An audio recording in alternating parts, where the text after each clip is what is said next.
Cari telespettatori, ben ritornati nel nostro consueto spazio di approfondimento e di servizio, e questa puntata la dedichiamo ancora una volta per darvi l'opportunità di conoscere tutti coloro che si affacciano all'amministrazione per le prossime elezioni, all'amministrazione della città di Venezia. Questa volta abbiamo il piacere di avere qui con noi il senatore Felice Casson, che si candida come sindaco per il comune di Venezia con la lista Felice Casson. Comunque sostanzialmente, visto che lei esce anche dalle primarie, scelta dal PD fondamentalmente, e vedremo appunto di analizzare insieme al nostro ospite quali sono le peculiarità Mestre, Venezia, poi naturalmente terraferma, ricordiamo tutta l'area poi metropolitana, ma non soltanto quelle che sono le problematiche e che voi più volte ci avete aiutato ad evidenziare.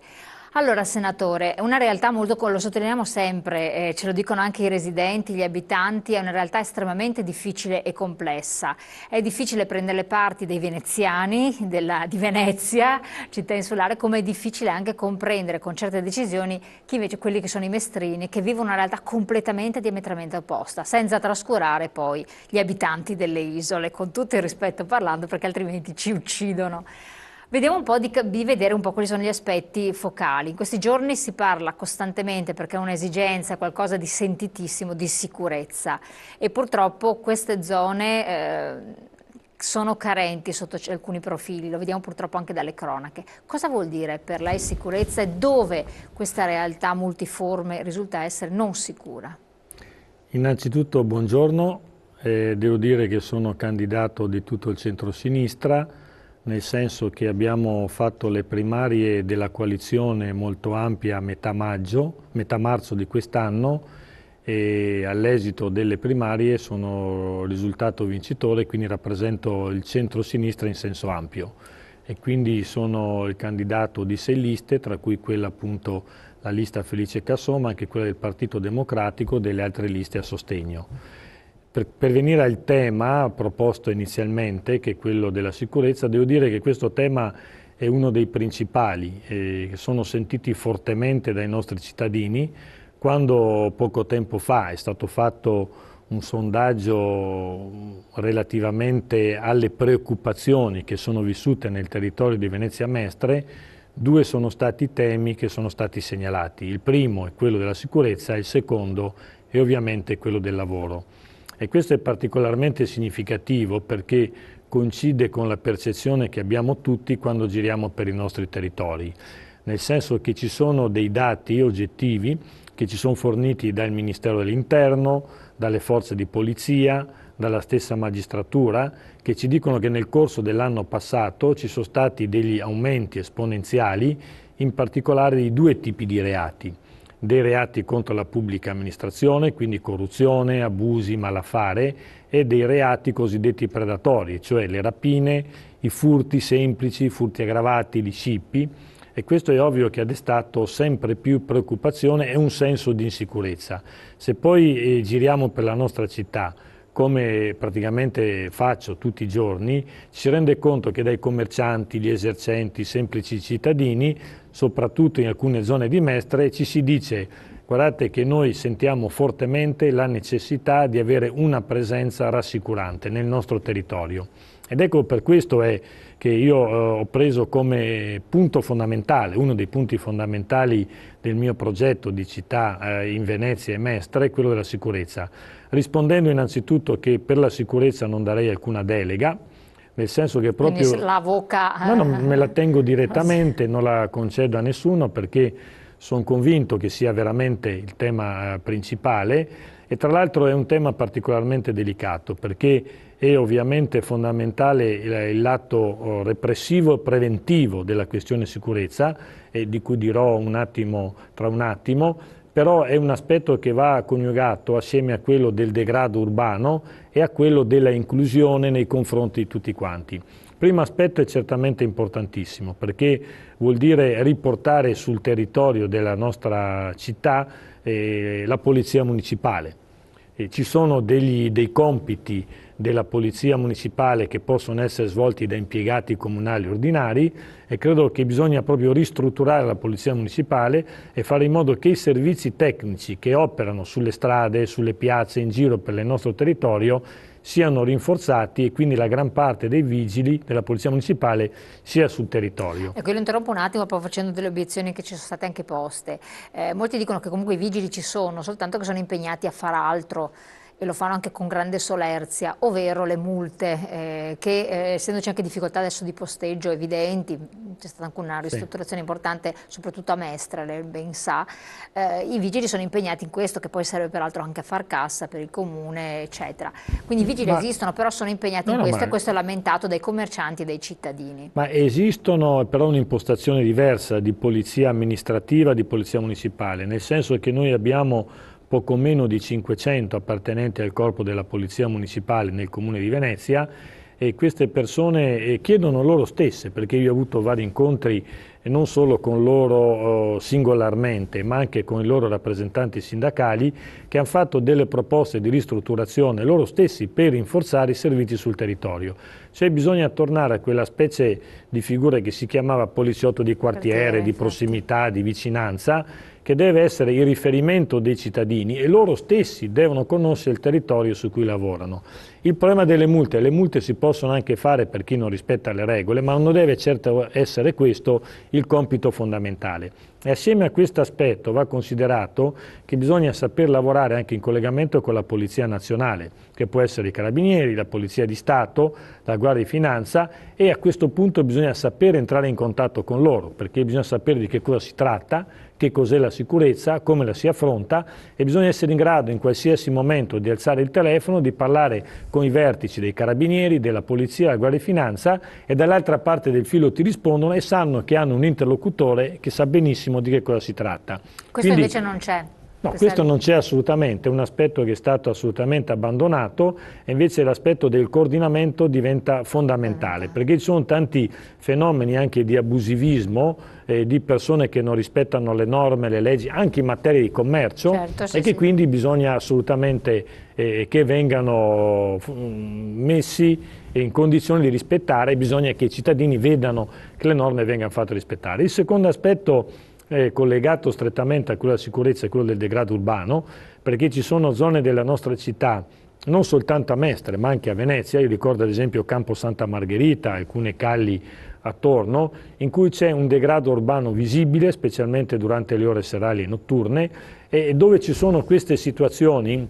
è ovvio che arriva la criminalità e per altro verso ricordiamo che anche dove c'è criminalità c'è un abbandono da parte degli esercenti, dei commercianti, dei cittadini, quindi è un aspetto reciproco, quindi bisogna tenere in equilibrio questi aspetti. Terzo aspetto, quello dell'inclusione, ci sono fasce marginali di popolazione, non necessariamente di origine straniera, perché ci sono anche degli italiani che sono in difficoltà da un punto di vista proprio economico, finanziario, di sicurezza sociale, che hanno bisogno di aiuto. E allora bisogna fare in modo che chi vuole, chi presta attenzione alla necessità di recupero ottenga accoglimento, chi invece si comporta da delinquente deve essere trattato come delinquente. E questo non ha niente a che fare con la nazionalità, col colore della pelle. La legge deve essere uguale per tutti e vanno trattati nella stessa maniera. Allora proprio raccontando di questi tre aspetti, prevenzione e sicurezza, degrado e decoro urbano, e inclusione, ci rende conto di come sia un problema di equilibrio tra questi tre aspetti molto delicato da trovare e da mantenere. Per questo credo che il sindaco debba curare questo aspetto della sicurezza. Ci sono cittadini che hanno lamentato questo fattore dell'inclusione, visto in termini anche diversi, che è stato preso anche in considerazione dall'amministrazione precedente, però con fin troppo, tra virgolette, lassismo o un buonismo eccessivo, a discapito poi dei cittadini che invece avrebbero dovuto essere di fatto inclusi, però si sono sentiti esclusi, gioco forza. Sì, ma guardi, io credo che bisogna sfatare un po' questo mito. Io penso che la sicurezza sia un valore fondamentale, perché la sicurezza ha a che fare col cittadino, non è soltanto una tutela oggettiva, cioè non è che devono solo diminuire i reati, ma il cittadino deve sentirsi sicuro. Quindi parlare di sicurezza, come parlare di ordine pubblico, di ordine sociale, non è dire una cosa di destra o estremista, è una cosa che ha a che fare con il rispetto della persona. Quindi deve riguardare tutti e l'amministratore deve considerare che questo aspetto è un suo obbligo primario. Quindi non è un problema di pensare allo straniero, così. Chi delinque, va trattato in quanto tale. Bisogna fare in modo che vengano trovate le prove, fatti i processi, quando si arriva a condanna, che le condanne vengano fatte scontare. Assolutamente. Lei parlava anche di repressione e qui entriamo in un altro capitolo che lei anche conosce benissimo, della giustizia e quindi della certezza della pena, della rapidità dei tempi della giustizia, di persone che escono con una rapidità estrema e quindi lasciano esacerbate anche le forze stesse dell'ordine che magari hanno impiegato tempo, energie e sacrifici per poterle in qualche modo acciuffare e i cittadini restano con l'amaro in bocca ed è un circolo pazzesco perché poi queste persone diventano recidive all'infinito e così via. Sì. Io più che di certezza della pena parlerei di effettività della pena, perché quando si arriva a una sentenza di condanna che dà ad esempio 2 o 5 anni di reclusione, la pena è certa e il problema è che non viene scontata, quindi l'effettività, quindi chi ha una condanna deve scontare quella condanna. Nelle situazioni che si verificano normalmente, e cioè purtroppo leggiamo sui giornali, sentiamo in televisione, che una persona viene arrestata una volta ed esce subito, poi il giorno dopo un'altra volta, sono situazioni inaccettabili. Io dico che le norme ci sono per fare in modo che queste persone restino in situazioni di detenzione che non creino pericoli, vanno applicate. Non c'è una responsabilità soltanto della politica, che peraltro in questo caso non è di livello locale, ma di livello nazionale, ma in qualche caso anche della magistratura, perché la magistratura può benissimo applicare le norme che dicono che se una persona è pericolosa deve stare dentro, semplicemente, non occorre fare tanti così arzigogoli o pensare a chissà che cosa. E se una persona ruba un giorno, e ruba un secondo giorno, e ruba un terzo giorno, vuol dire che è socialmente pericolosa e quindi ci sono delle norme, anche nel codice di procedura penale vigente, che consentono al magistrato di tenere in carcere queste persone, quindi che vengono applicate queste norme. Che cosa rientra nei poteri del sindaco in quest'ambito? Quindi quanto un sindaco può intervenire e fare per far sì che ci sia un insieme di azioni congiunte verso un risultato, perché poi se l'opera che un sindaco svolge viene inficiata da un comportamento diverso diventa un gatto così.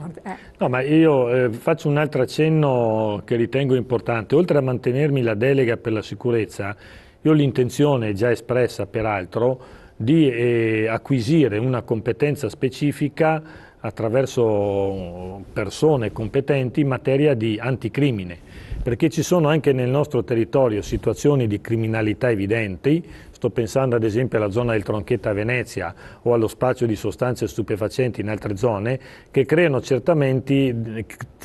dei problemi veri e propri di criminalità. Quindi bisogna essere competenti su questo e bisogna sapere direttamente come rapportarsi ai carabinieri, alla polizia e come coordinare anche il lavoro della polizia municipale che ha anche questo compito. Assieme a questo c'è un lavoro che è di polizia amministrativa che ha a che fare con vicende che possono sembrare minori, però danno molto fastidio al cittadino, al commerciante, all'esercente, che sono quelli ad esempio degli abusivi, di coloro che vendono merci contraffatte, e anche lì c'è un problema sì di rispetto del codice penale, ma anche di rispetto delle norme amministrative. Quindi bisogna mettere assieme competenze che riguardano i due aspetti, repressione penale e repressione amministrativa, considerando che se si dovesse andare a una soluzione di questo problema rimane tutto il resto, cioè il problema comunque del degrado e dell'inclusione di chi è più debole, di chi è più in difficoltà.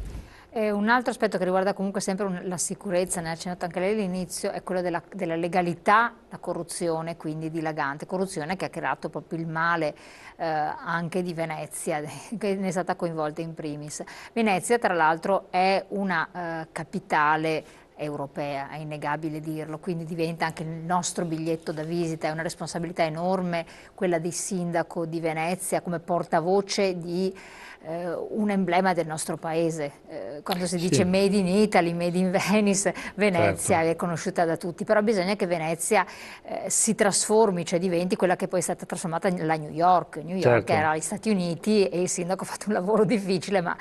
l'ha svecchiata. Sì, ma il nome di Venezia nel bene e nel male fa il giro del mondo, perché noi abbiamo visto anche l'anno scorso, quando ci sono stati gli arresti a causa dello scandalo del Consorzio Venezia Nuova e del Mose, ci sono stati degli arresti per fatti e reati molto gravi come quello di corruzione, concussione, reati fiscali, con arresti che hanno coinvolto soprattutto il livello regionale veneto e hanno colpito con gli arresti domiciliari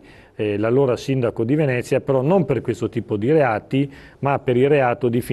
concorso in finanziamenti illeciti partiti, che è certamente un reato, ci sarà il processo e vedremo, ma è molto meno grave, molto diverso rispetto agli altri reati. E peraltro, nonostante questo, quando sono stati arrestati il governatore Galan, il suo assessore Chisso e altri esponenti della regione, di questi dopo pochi giorni in giro per l'Italia e per il mondo non ha parlato nessuno, invece la notizia del sindaco di Venezia agli arresti domiciliari ha fatto il giro del mondo più volte. Questo dà il senso dell'importanza del nome Venezia, in questo caso nel male. Allora io credo che l'aspetto della legalità, della trasparenza sia fondamentale anche nel campo dell'amministrazione pubblica. Non a caso le espressioni trasparenza e legalità sono due dei punti fondamentali del mio programma che curo dall'inizio, perché sono convinto che tutto quello che ha a che fare con il pubblico, con gli affari pubblici, con i lavori pubblici deve avere il massimo della trasparenza. E uno dei punti che dovrà essere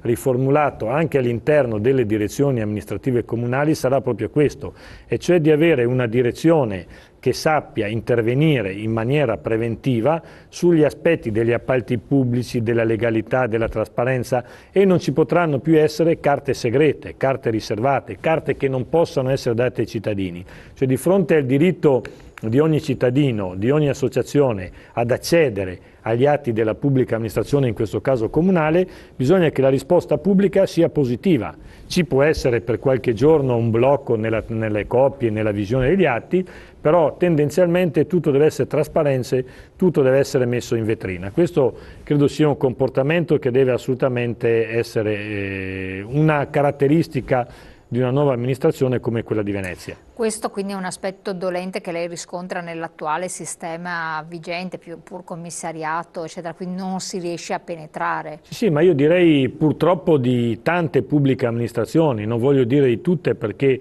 non le conosco tutte, ma io vedo che spesso cittadini e associazioni ricorrono anche a me come senatore della Repubblica per dire facciamo difficoltà ad avere questo atto, quest'altro atto, questa pratica che riguarda lavori pubblici, perché questo ente territoriale, questo ente locale, addirittura il Ministero non ci danno le carte. Allora ricorrono, quindi si fanno interrogazioni, interpellanze, richieste di atti e noi riusciamo a averli in maniera più rapida. Però è assurdo, è sbagliato. Bisogna che, siccome c'è una legge che lo dice, anzi una serie di leggi che impongono l'accessibilità agli atti pubblici, bisogna che il segreto sia limitato il più possibile, sia come oggetto, sia come tempo, e che chi ha un interesse pubblico sia messo in grado di leggere tutte le carte. Questo contribuirebbe a limitare gli spazi opachi, gli spazi grigi, perché poi sappiamo tutti benissimo che dove c'è opacità è possibile che succeda di tutto, dalle cose più lievi fino ai delitti più gravi.